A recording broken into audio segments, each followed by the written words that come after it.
The experience of this mission and partnership by some might be called a mountaintop experience.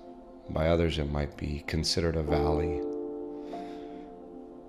You're either looking from a precipice with hope and opportunity, or you're down thinking that the shadows and the weight of the need and the humidity of humanity's injustice is crushing.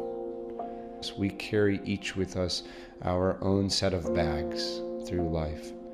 I think what this trip does that's unique is it breaks down some of those things in which we have thought that we're the only one that has experienced what we've experienced, and it allows us to begin to open of ourselves.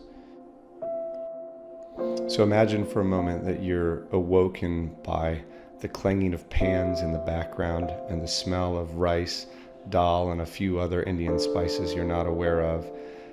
As breakfast is being prepared and set out, the team grabs a quick bite to eat and then shares a moment where we reflect on the past day, the challenges and the opportunities that we faced together. We load into a couple of cars, a few small trucks loaded with equipment, maybe 6 to 10 50-pound bags of equipment, and 5 to 7 Americans load in the back of that as well. As they wind their way down an Indian road and we pull out, a diesel smell in the air and mixed with the water buffalo walking and the goats sharing the street. You pass a few individuals that are walking and you get the customary hi, hello, how are you, what's your name? As we flow down that road past chili fields and cotton fields, teak forests, large trees that have been there for centuries, you wind over a few speed bumps where you're moving down single lane dirt roads with large diesel buses and trucks passing each other, over a few streams, and you roll up into a village, pulling into a walled small school compound, unloading bags surrounded by many kids. Hello, hi, how are you? Smiling faces that will be etched in your memory forever. Start to set up your equipment, knowing that there are lines of people at registration standing out, dressed in their best, maybe the only outfit they have, some with shoes, but many without, faces that are worn from working in the fields. Those are the patients you're going to be caring for. Your translators come up, how can I help? Won't let you carry your bags or a box, want to take them and set them in the rooms. We set up all of the equipment and the lines are going, and it starts.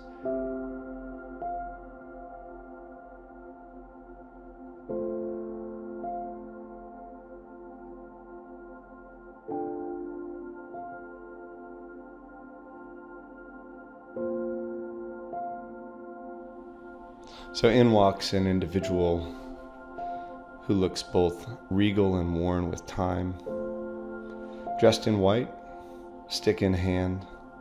You sit down, conduct your examination, BIO on your head, you begin to shine lights. You find that there's nothing remarkable aside from a few IOLs that seem to be implanted, and as you inquire, he tells you that these were done by previous medical camps which were conducted with this team. As you slip in the lenses, he looks at the screen and all of a sudden you see a gigantic toothless grin. There was no 1 or 2, 3 or 4. It was the smile of sight that you experienced.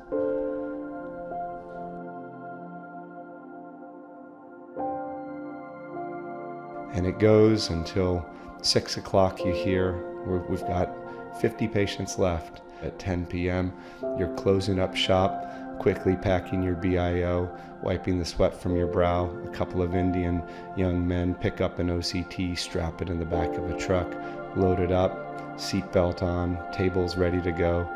It's one of those things that even what I just described to you there, as you heard the elements and the moments, you have to experience. And I shared that with you.